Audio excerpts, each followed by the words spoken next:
we're spending more and not less. We can continue to put lipstick on this budget pig, as this motion to recommit would have us do, Mr. Speaker, but I encourage my colleagues to vote no on this motion to recommit and unite to throw open the doors to this institution and bring in budget sunshine once again. I yield back the balance of my time. Gentleman yields back his time. Without objection, the previous question is ordered on the motion to recommit. The question is on the motion. All those in favor say aye. Aye. Those opposed, no. Opinion of the chair, the noes have it. The motion is not agreed to. I request the yeas and nays.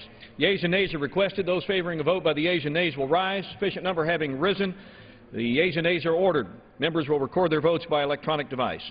Pursuant to Clause 8 and Clause 9 of Rule 20, this 15-minute vote on the motion to recommit will be followed by 5-minute votes on passage of H.R. 3578, if ordered, and adoption of the conference report to accompany H.R. 658. This is a 15-minute vote.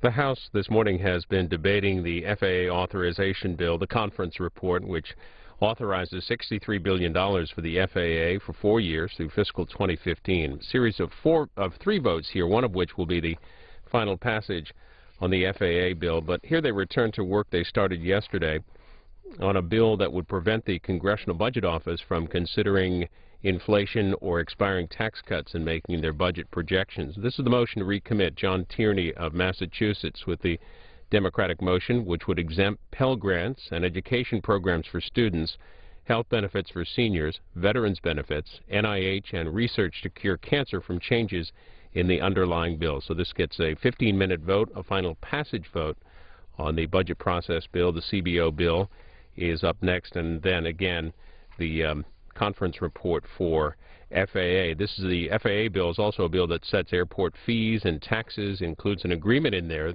that makes changes to the way that union elections are organized within the airline and railroad industries. During his remarks this morning, the chairman of the Transportation Infrastructure Committee, John Mica of Florida, mentioned that his committee wrapped up work this morning at 2:49 a.m. They wrapped up work on the surface transportation bill that cleared committee this morning. CQ writes that of that bill, Republicans said the 4.5-year measure totaling nearly $260 billion would provide stability in transportation funding, consolidate programs, and give states more flexibility in how they spend transportation funds. So that surface transportation bill clears committee very early this morning. 15-minute vote here on the motion to recommit on the CBO bill. And as this vote continues, we're going to bring you the briefing this morning with John Boehner and other Republican leaders on the agenda ahead. Good morning, everyone. I'm sure you're surprised to see me be first. We're going to shake things up a little bit. I'm Christine Holm. I'm from South Dakota, and I'm going to talk to you today about the American Energy and Infrastructure Jobs Act, which is coming together on the House side this week. We had 3 bills that came through the Natural Resources Committee, which I sit on, and these are just common sense bills as far as I'm concerned. You know, I live in South Dakota, so it's a long ways to get anywhere there. You've got families that are hardworking taxpayers that are doing their jobs, trying to stretch their dollars to make everything work, but they need to pay for gasoline to drive. They need to pay for diesel fuel. They need to pay for energy to heat their homes. That is what these bills are going to do. They're going to solve 2 problems at once. They're not only going to deal with our infrastructure needs that we have in this country, but they're also going to lower our energy costs as well.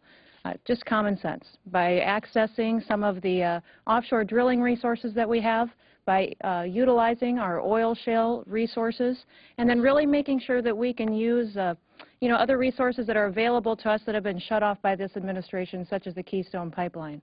Those make sense to everyday Americans who are hardworking taxpayers that really want to get the job done.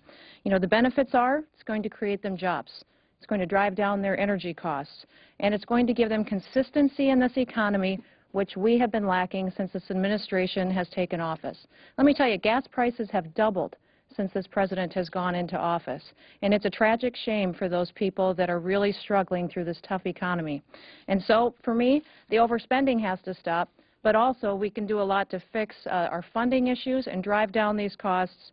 What is so unique about these bills that are going to come together as our transportation bill is that there's not going to be any earmarks attached to them. that there will be no more borrowed stimulus dollars when it comes to a transportation bill. I hope that when you're writing about these bills as they come together, that that's what you will focus on, because this is fundamental reform that's going to be great for America.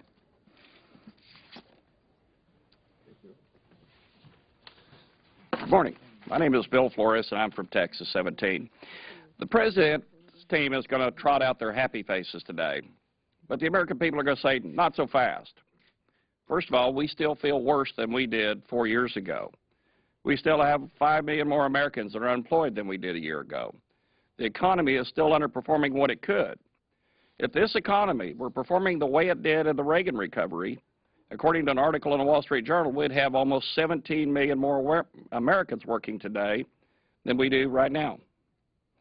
If the Reagan recovery model was followed, we'd have almost $5,700 per capita in greater GDP than we have today. The President's policies have failed. They're holding back this economic recovery, and instead of trying to focus on real-world solutions like these in the GOP jobs plan, which is bipartisan, that is stacked up in the Senate, he's relying on the politics of envy and division. I started a company in late 2005, and that company was sold early last year.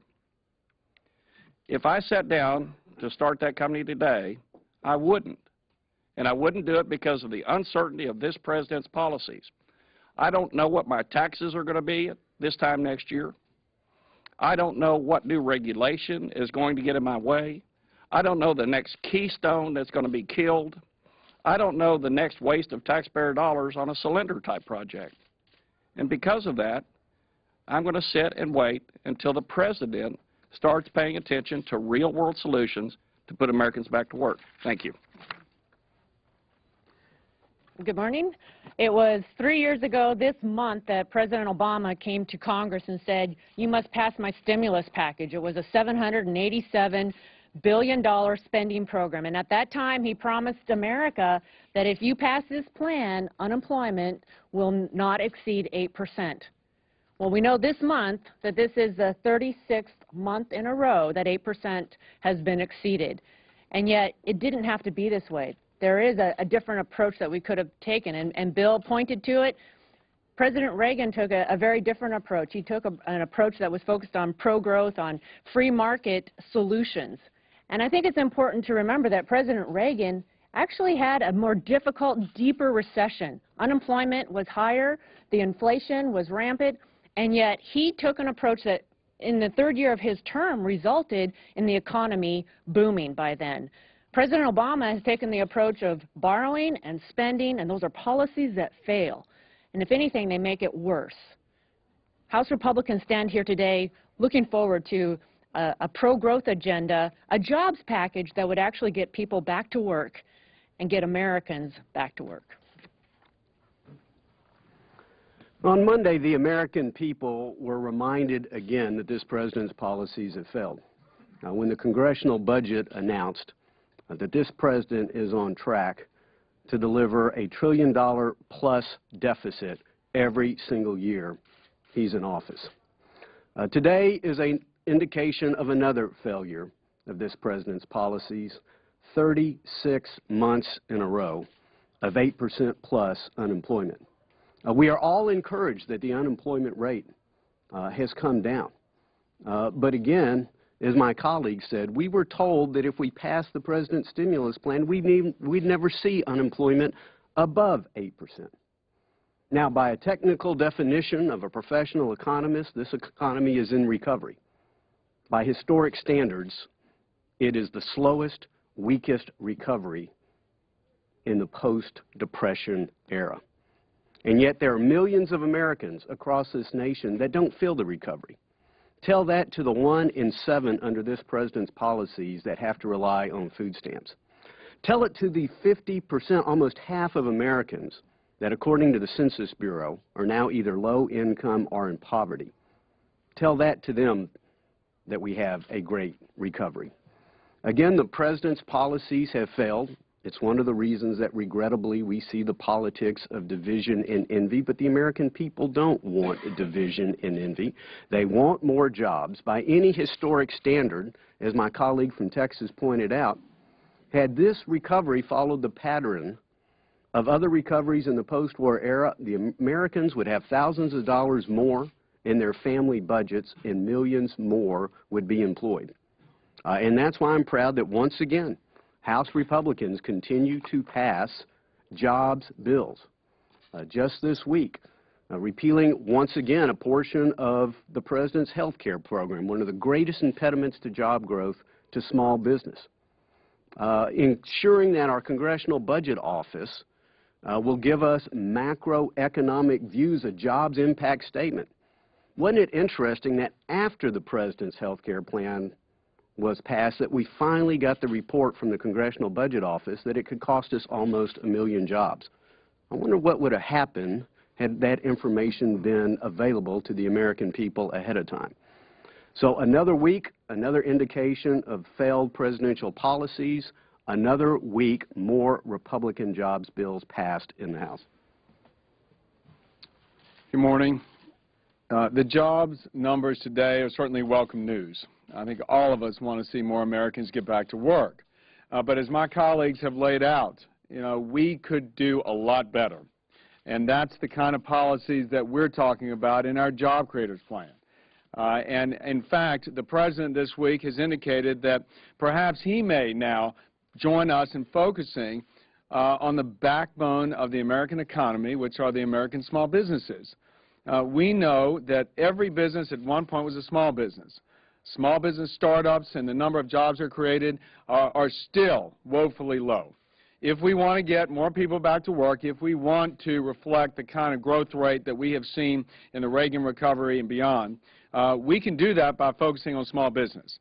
And we're going to bring a bill to the floor of the House prior to tax day, which provides small business a 20% tax cut. That's the kind of measure that will help inspire entrepreneurs, small businessmen and women, to go ahead and invest and to create more jobs. They need a signal from Washington that there's not an adversary here, that we believe in the aspirational sense of America, we believe in small business entrepreneurs. Well, good morning, everyone. The American people have seen the same story now for 36 straight months. While there are flickers of hope in our recovery, and certainly they're welcome, but the American people were promised by the President that unemployment would not exceed 8%. And here we are 36 straight months of unemployment over 8%. Matter of fact, if you go back 3 years ago, when the President asked us to vote for a stimulus bill, they actually said that unemployment at this point would be at 6%. And so while we welcome the positive news today, I think our point is very simple. We can do better. And the way we do better is for the Senate to take up the 27 jobs bills that are sitting in the United States Senate. The President asked us to work with him. We have worked with him. A lot of these bills he supports and his job council supports, and all of them have passed with bipartisan support in the House. So the President really wants to get the economy moving again, really wants to improve his own chances for re-election. Maybe he'll pick up the phone and call Senator Reid and ask Senate Democrats to get off their rear ends. House Republicans from this morning in some reaction to the unemployment news. The Associated Press report on that figure. Employers went on a hiring spree in January and drove down the unemployment rate for a fifth straight month to 8.3%, its lowest point in nearly 3 years.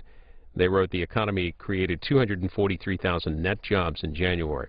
On the House floor, the first of 3 votes. This is a 15-minute vote, a motion to recommit on a bill that the House debated yesterday. This is a bill that would prevent the Congressional Budget Office from considering inflation or expiring tax cuts in making their budget projections. This is the Democratic motion to recommit, a last chance to change the bill.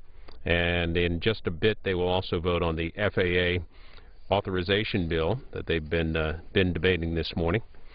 And as this vote continues here on the House floor, just a bit of news, too, also, because a number of senators talked about this, as did members of the House yesterday. The Dallas News is tweeting breaking news that the Dallas-based Komen has reversed their funding decision and saying, quote, "We will continue to fund existing grants, including Planned Parenthood." That a tweet from the Dallas News.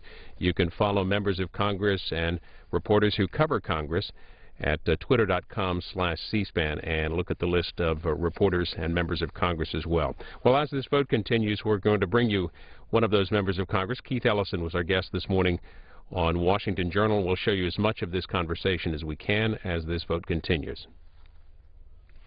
And we welcome back this morning Congressman Keith Ellison, Financial Services Committee member, also co-chair of the Progressive Caucus in the House. We're going to talk about foreclosures and the housing crisis, and particularly President Obama's newly announced mortgage refinance program. But to start that, I have a map of what your state looks like, Congressman, on the foreclosure situation. Give us a heads up on how housing is doing and what your thought is about how central it is to economic recovery. Well, I think housing, depressed prices in housing are really what is causing the drag on our economy. I think if we could address housing, our GDP growth would probably be a full percentage point higher. People are underwater. People in my district are underwater and all over the country, and that just means that they owe more on their house than the value of the house has retained. And this is a big problem because it means they really can't sell the house. They can't move if they can't sell the house. It's put people in a very difficult situation. And, you know, and of course, a lot of people's greatest asset is in their home. And if their greatest asset is actually not an asset but a liability because its debt is greater than its value, that is a tremendous challenge for people who might be trying to use their home as to refinance a business or even retire. So it's a real serious problem. It's also a problem for tenants, too, because foreclosure doesn't only affect homeowners. It affects people who own rental property, and when they lose their rental property in foreclosure, the tenants are often the last ones to know. And so I've taken action legislatively to try to help tenants who find themselves foreclosed, even though they have made every single rent payment that was required of them. The jobless numbers are doing much better in Minnesota, 5.7%. So if you have more jobs than most of the other states, how is that not helping the housing market? Well, because they're spotty. So, for example, some areas, people who have high education attainment in a technical field, their unemployment rate may be as low as 3 or 4% in certain industries. But then you go to other neighborhoods, and the unemployment rate may be 15%. So even though we have a good overall rate, on average, when you disaggregate it, it really hits certain neighborhoods much harder than others.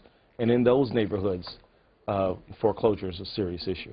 Now, let's move to the President's plan. Now, this, at the State of the Union address, he talked about his idea for the newest, and it is about the third or fourth program since the crisis that we've had to address the housing situation. I'm glad he keeps trying. And the proposal here, as I understand it, is that to help people take advantage of the very low mortgage rates, yes, the government would help with closing costs. Right. What do you think of this plan? I think it's a good plan. I think it is what we need. I'm not sure that it's going to solve the enormous problem that is out there. You know, before this foreclosure crisis is over, we may see 10 million people in foreclosure. But it is an additional tool, and I think it's important. I think it's responsible. He's using something called the Financial Crisis Responsibility Fee in order to pay for it. And I think that it will help many homeowners. People have to be current. Of course, a lot of people who are in trouble are not current on their mortgages, and that would be an eligibility requirement. But I think, again, if you look at the total portfolio of things that we're doing to try to keep people in their homes, this is one more tool, and I think it's positive. The estimated costs for this program, depending, of course, upon how many people use it, are $5 to $10 billion. Where would that money come from? Well, like I said, the Financial Crisis Responsibility Fee would be the source of income. So the banks pay for it? Well, yeah, the large banks would pay for it, and I think that this is enormously fair, given all of the help the American taxpayer gave to the large banks. I mean, we literally saved them, and so the least they could do, given that many of them are highly profitable now, is to help out homeowners. And again, you know, some of these banks have been giving their CEOs and top executives exorbitant bonuses, even at a time when we just bailed them out. So I think the least they can do is to demonstrate a little bit of patriotism and help homeowners. Two voices on this. First, President Obama himself. And this is from Wednesday, and we are going to listen to what he has to say about the programs that have been implemented so far. Yep. But I'll be honest, the programs that we put forward haven't worked at the scale that we hoped. Not as many people have taken advantage of it as we wanted. Mortgage rates are as low as they've been in half a century. And when that happens, usually homeowners flock to refinance their mortgages. So a lot of people take advantage of it and save a lot of money. But this time, too many families haven't been able to take advantage of the low rates because falling prices locked them out of the market. They were underwater, made it more difficult for them to refinance. Then you've got all the fees involved in refinancing.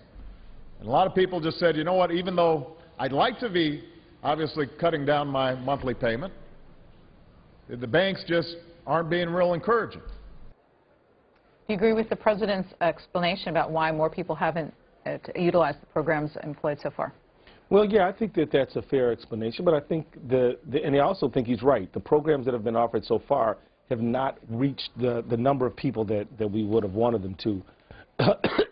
I think that we need a more aggressive program, and like I said, the President gets points from me because he continues to try. I think there are a lot more things that could be tried. I think we need to get cram down in place. That's something that would allow bankruptcy judges to reschedule mortgages on when people go into bankruptcy court on a first home. We need a number of other sort of provisions to help, like extending my protect tenants from foreclosure bill, which could sunset unless we make it permanent, would be important to do. And I think we need to invest in low-income housing much more so. But as I said, you know, I'm a supporter of this program and the President's effort. I just think the President's right. We need to keep trying until we turn the trick. So, question by Twitter from Joseph Ramirez, who asks, Representative Ellison, why do lenders foot drag when home buyers try to refinance? Well, lenders foot drag for a whole number of reasons. It has to do with servicing contracts. I mean, whenever you see that a mortgage that is held on a bank's books and they own that mortgage, it's easier for the remodification to occur. But with the rise of securitization, and you see these mortgage-backed securities develop, these mortgages have been repackaged and sold all around, and there are servicing contracts in which people derive fees from servicing these mortgages. And it's hard to negotiate with these people because then they got to go back to investors and get approval, and it often takes quite a long time. So it's bureaucracy, not government bureaucracy, but private sector bureaucracy that really gets people gummed up. Another Twitter question from SLD. Representative Ellison, there is some talk on Sirius Radio that it's not the banks who will pay for this, but the taxpayers again. Is this true? I say no, not unless that the banks can somehow find a way to pass it on to consumers or something like that. But this is going to be a fee on large banks. It's going to be called the Financial Crisis Responsibility Fee. It's a fair fee. It makes sense to do. It's nothing but the large banks giving back. And I think that particular claim is on this vote, the yeas are 176. The nays are 230.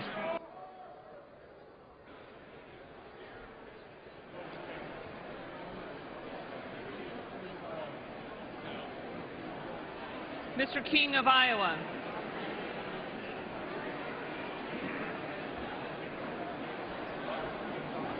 Mr. King of Iowa votes no.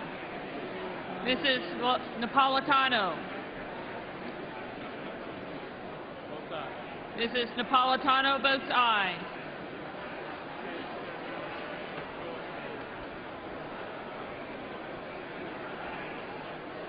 On this vote, the yeas are 177. The nays are 238. The motion is not adopted. The question is on passage of the bill. Those in favor say aye. Those opposed, no. Opinion of the chair, the noes have it. I ask for the yeas and nays. The yeas and nays are requested. Those favoring a vote by the yeas and nays will rise. Sufficient number having risen, the yeas and nays are ordered. Members will record their votes by electronic device. This is a 5-minute vote.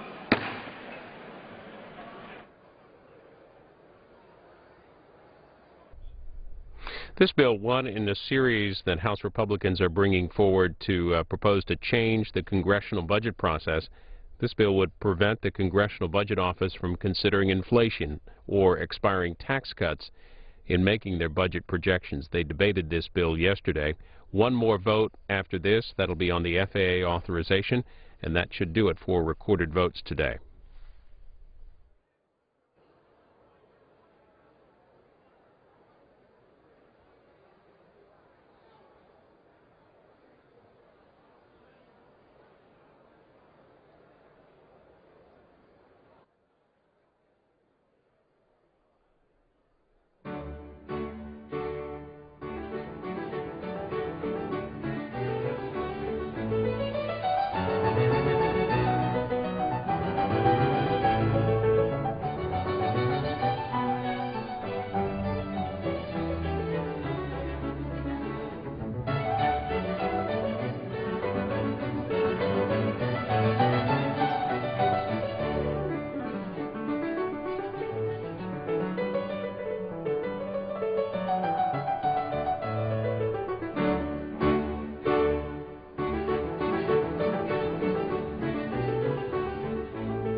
On this vote, the yeas are 235, the nays are 177. The bill is passed without objection. A motion to reconsider is laid on the table. The unfinished business is the question on adoption of the conference report on the bill H.R. 658, on which the yeas and nays are ordered. The clerk will report the title of the bill.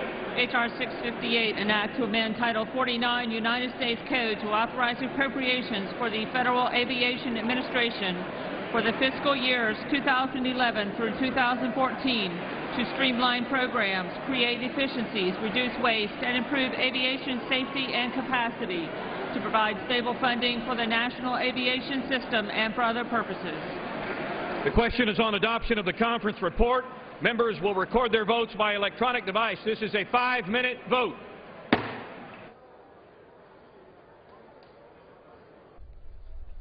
And this should be the last recorded vote of the day. This is the final passage on the FAA conference report authorizing $63 billion for the Federal Aviation Administration through fiscal year 2015. It sets airport fees and taxes and includes an agreement that makes changes to the way union elections are organized within the airline and rail industries. CQ writes that conferees have said the bill would provide stable funding for FAA activities, boost safety, create jobs, and ensure the implementation of the FAA's effort to modernize the national air system known as NextGen. The measure would also authorize $90 million annually for the Essential Air Service Program, which provides subsidies for airlines to fly to rural communities. The Senate will take up this bill on Monday, with a vote expected late afternoon, 5:30. You can follow that on C-SPAN 2. Right now on C-SPAN 2, President Obama speaking, unveiling his $1 billion Veteran Jobs Corps proposal. This on a day that the unemployment rate drops to 8.3%, its lowest in 3 years.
On this vote, the yeas are 248, the nays are 169. The conference report is adopted. Without objection, a motion to reconsider is laid on the table.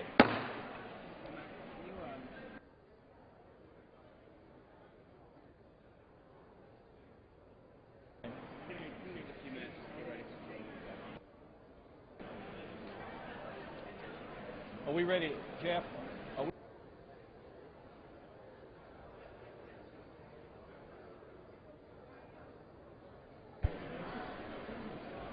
For what purpose does the gentleman from Florida rise?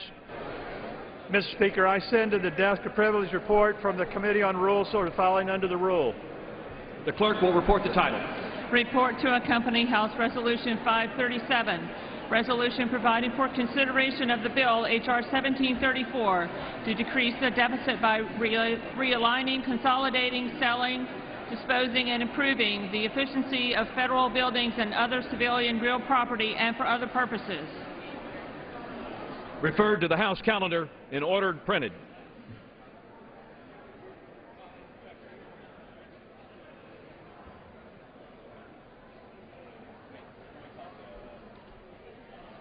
Who are we going to go to first? You go to Hoyer, but we're going to wait until Gary's ready. Yeah, I got you.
For what purpose does the gentleman from Maryland seek recognition? Mr. Speaker, I ask unanimous consent to speak out of order for 1 minute for the purpose of inquiring the Majority Leader the schedule for the week to come. Gentleman is recognized. I thank the Speaker, and I'm pleased to yield to my friend, Mr. Cantor, the Majority Leader. I thank the gentleman from Maryland, the Democratic Whip, for yielding. Mr. Speaker, I want to hear the Majority Leader if we can have the House in order.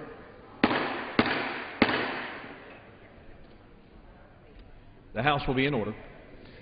Thank you, Mr. Speaker. I thank the gentleman from Maryland, the Democratic Whip, for yielding.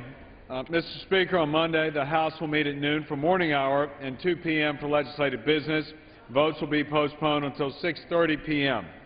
On Tuesday and Wednesday, the House will meet at 10 a.m. for morning hour and noon for legislative business. On Thursday, the House will meet at 9 a.m. for legislative business. Last votes of the week are expected no later than 3 p.m. on Thursday. Mr. Speaker, the House will consider a few bills under suspension of the rules, which will be announced by the close of business today.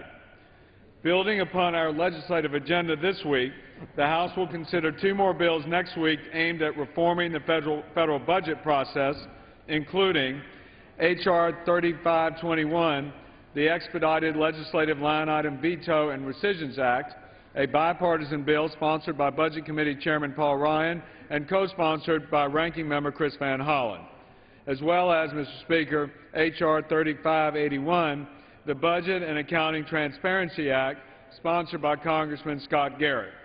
In addition, the House will act on legislation passed in the Senate yesterday, commonly referred to as the Stock Act. Finally, the House may consider H.R. 1734, the Civilian Property Realignment Act, sponsored by Congressman Jeff Denham. Mr. Speaker, I thank the gentleman from Maryland, and I yield back. Gentleman yields back. Gentleman from Maryland. I thank the gentleman for his information and would ask him on the timing. The Conference Committee has met twice on the payroll tax cut, the unemployment insurance, and the so-called doc fix, or to ensure the fact that doctors are compensated and will be available for Medicare patients.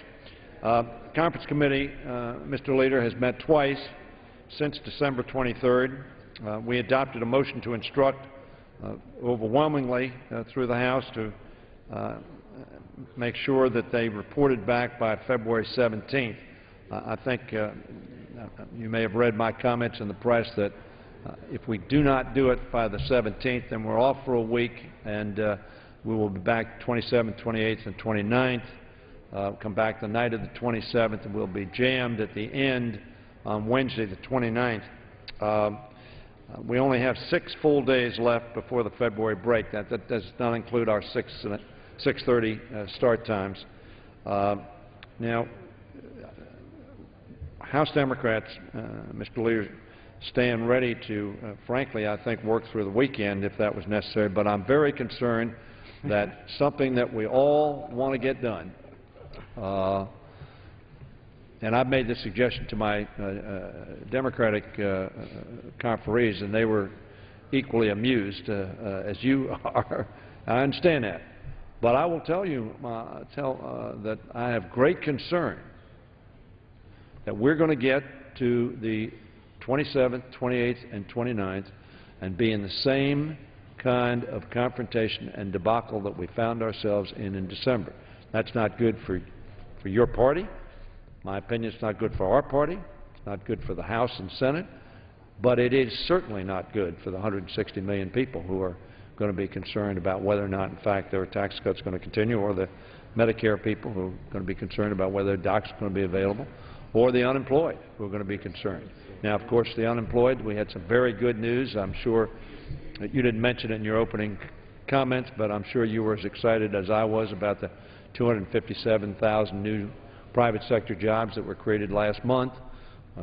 Show of real progress, but I will tell you that I'm very concerned about the timing and would be delighted to hear the gentleman's thoughts on the success and progress of the Conference Committee, and I yield to my friend. I thank the gentleman, and Mr. Speaker, what I would say is the Republicans on the House side, led by Chairman Camp, have been and are ready to make sure we resolve the issue of the payroll tax holiday extension right now. The issue has been the reluctance on the gentleman's side of the aisle, on the other side of the Capitol. So if I thought that working 7 days a week through weekends and all hours of the day and night would make a difference, I would be all for that as well.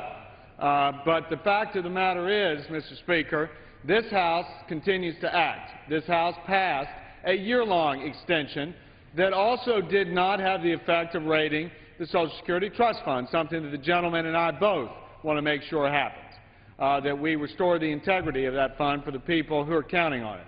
But, Mr. Speaker, I would say the House also this week acted on several measures that, frankly, are very relevant to the work of the Conference Committee, but yet no action by the Senate. One of those things, as the gentleman knows, was passed out of the House this week. It was a measure calling for a pay freeze at the federal level for federal employees, including members of the House and Senate. And this was a vote, a bipartisan vote. 309 members voted for that. And it allowed for about $26 billion in savings that could be easily included in the Conference Committee deliberations, something that our side continues to want to include, but yet no answer from the Senate Majority Leader and his conferees. So again, I would tell the gentleman, please, we are as anxious as you are to try and resolve these issues.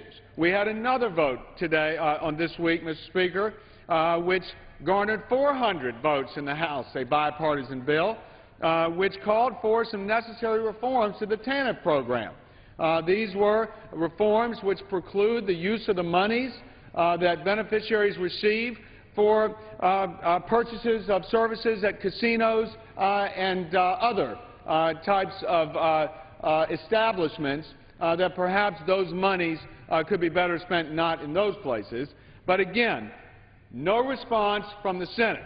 And I would ask the gentleman if he could please direct his urgency towards the Majority Leader in the Senate to see if we can get this off the dime and resolve the issue of the payroll tax, so we can, as the gentleman suggests, send a very certain signal to the people who are struggling out there, working day in and day out, that their taxes will not go up. And as for the gentleman's suggestion about the job numbers, I don't know if you saw my public statement this morning, but I said that was welcome news, that when you have job creation like that, welcome news.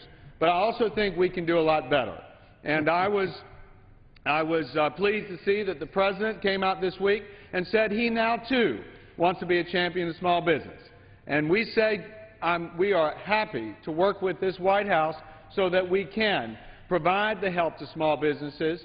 We will be bringing to the floor before Tax Day a small business tax cut bill that goes right at the issue of helping small business people and allowing them more incentive to invest their capital so they can create jobs and we can see this economy really take off. And I yield back. I thank the gentleman for his comments. Of course, we have long been a supporter of small business. We believe small business is the engine of our economy. We believe we need to grow entrepreneurs. We need to expand, frankly, small business and the middle class. It was interesting what the gentleman referred to in response to my question. Yes, we understand that cutting the pay of average working Americans who happen to be federal employees, but they're average working Americans, is the way you want to pay for what we do. We, of course, want to pay for it with some of the wealthiest people in our country just contributing a little bit more, just a little bit more, as opposed to average working people who are struggling by. And by the way, the sponsor of that piece of legislation to which you referred indicated he was having a tough time getting by supporting his family on the salary that he makes here in Congress. Now, frankly, we offered, as you know, to have a vote on freezing members of Congress' salary straight up, not hidden in another bill, but straight up, which I would have supported, and my side would have supported overwhelmingly. I presume your side would have supported overwhelmingly. We, of course, didn't get that opportunity because, frankly, our priorities do, in fact, differ. Average working people as opposed to the best off in America. That's the choice in this conference committee, apparently, because you want to pay for it with average working people taking a hit, and we want to pay for it by just asking just a little more from the wealthiest in America to help us through this tough patch that we're in. Things are getting better. The gentleman, I haven't seen his release, but I will certainly look at his release, but he says we ought to do better. I will tell the gentleman we're doing a lot better. The gentleman knows that during the last 5 months of the Bush administration, we lost 3,192,000 jobs. The gentleman smiles because, oh, that's history. Well, it is history, and we ought to learn from it, because we were following the economic policies the gentleman still continues to press upon the American people. We lost 3,192,000 jobs in 5 months. In the last 5 months, however, we have gained now over 1 million jobs. That's progress. And in fact, over the last 22 months, we've gained over 3 million jobs, so that we are making significant progress. Not enough. We dug a very, very deep hole, and we're trying to get out of it. But the fact of the matter is, losing 3 million jobs in 5 months and gaining 1 million jobs in 5 months is about a 4 million job difference. So I tell my friend, both in terms of who ought to pay for the investments that we have agreed we need to make. We don't want to raise taxes on these folks, as the economy is still coming back, obviously showing great progress. But we don't want to pay for it with average working people having to pay the price. And I will tell my friend I was disappointed that we didn't have a separate vote so that members of Congress could vote straight up on their being frozen. And I will tell my friend I will work on him, work with him, perhaps towards that end. Now, having said that, is the gentleman expecting, I'm sure he's been in conversations with Mr. Camp, is the gentleman expecting a relatively early report back from the conference committee, hopefully prior to the 18th of February, that we might be voting on this? Let me respond, Mr. Speaker. Do you yield? I yield, certainly. Thank you, gentlemen. Mr. Speaker, I would say to the gentleman, first of all, I do hope that we can act in an expeditious manner to accomplish the same goal that he stated, that I agree with. We need to let the people of this country out there working so hard to know they're not going to have their taxes go up on them, and that we should allow for the certainty for a full year. The position this House has taken from the very beginning. I would say to the gentleman about his assertions of our policies and those under the last president, and perhaps their effect on job creation or job loss. The issue is right now, and my question to the gentleman is, as far as that's concerned, doesn't he agree that we could be doing better? And that's my point, Mr. Speaker. We can do better. We can do better by focusing on the private sector, small businessmen and women, so that we can empower them to begin to invest and create jobs again. We can do better. That's what we intend to do, straight up, through policies that affect reduction of red tape in this town to make it easier for small businessmen and women to operate. As I indicated before, a bill to be brought forward to provide for a 20% tax cut for small businesses. And I hope if the gentleman says he's for small businesses, that he'll join us in a bipartisan way to support a bill that provides for a 20% tax cut for small businesses. Now, I'd ask the gentleman as well, he continues to advocate higher taxes for people. Higher taxes. That's what we hear. Higher taxes on people who make a lot of money. Well, the fact is, the result of that is putting more money into this town, putting more money into the hands of Washington so that Washington can decide where people's money is spent. Now, we all know we got a spending problem, and we all know that raising taxes does not dig us out of the hole. So I just asked the gentleman, does he think that's going to fix the problem? It's not as if we're saying we don't want to help the people who are out there struggling. That's what we're trying to do. So I'm looking forward to working with him in a bipartisan way to see if we can get resolution on these issues, and I yield back. I thank the gentleman, and we all look forward to working together in a bipartisan way. We sure have found great difficulty doing it, however. because we have trouble having a meeting of the minds. And I will tell my friend that what I advocate over and over and over again is paying for what we buy. That's what I advocate.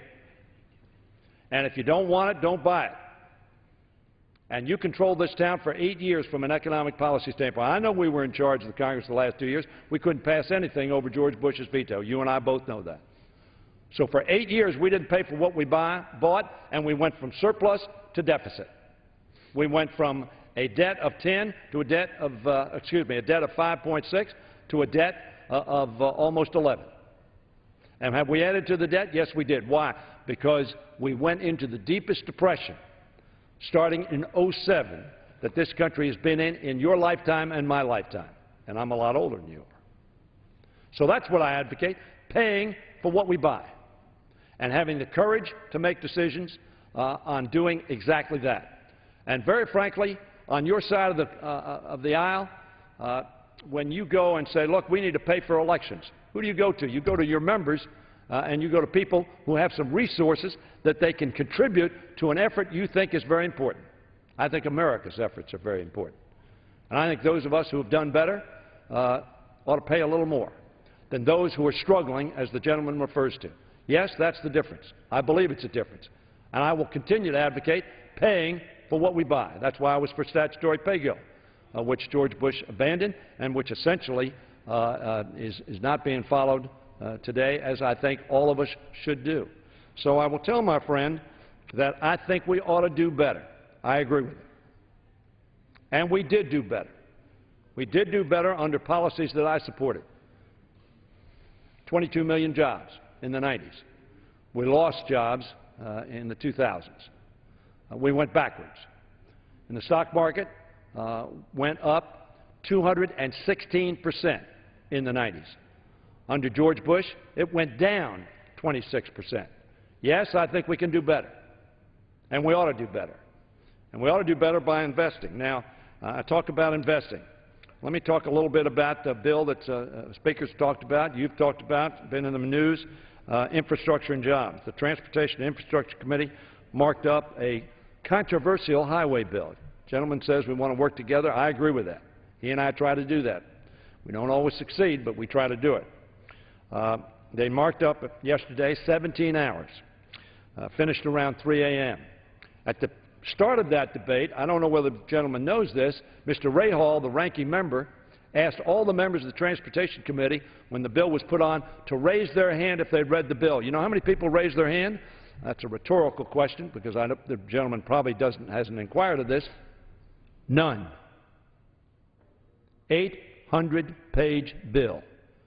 Not a person raised their hand that they had read the bill. There was a lot of discussion about reading the bill. Reading the bill.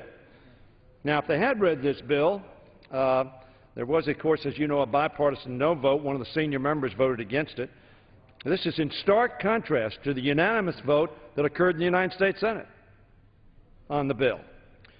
The Committee on Natural Resources also completed a controversial markup on opening ANWR to drilling.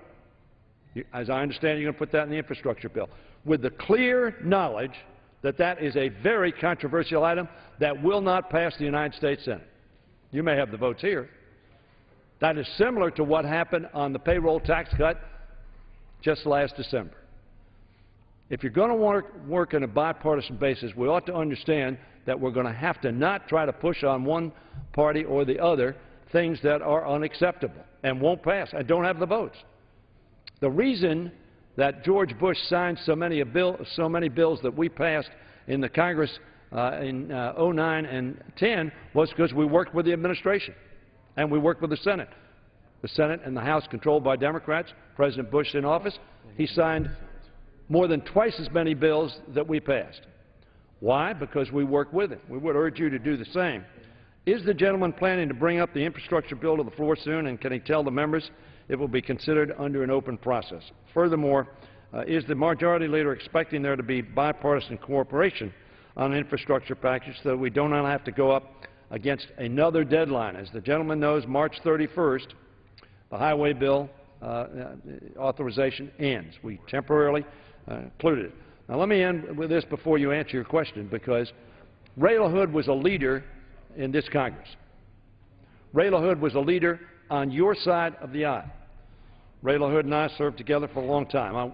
I don't know whether you've seen his quote, but I think it bears consideration by your side of the aisle of a Republican from Middle America, Peoria, who your leader, your minority leader, Bob Michael, had as his chief of staff. Here's what he said about the infrastructure bill that was marked up.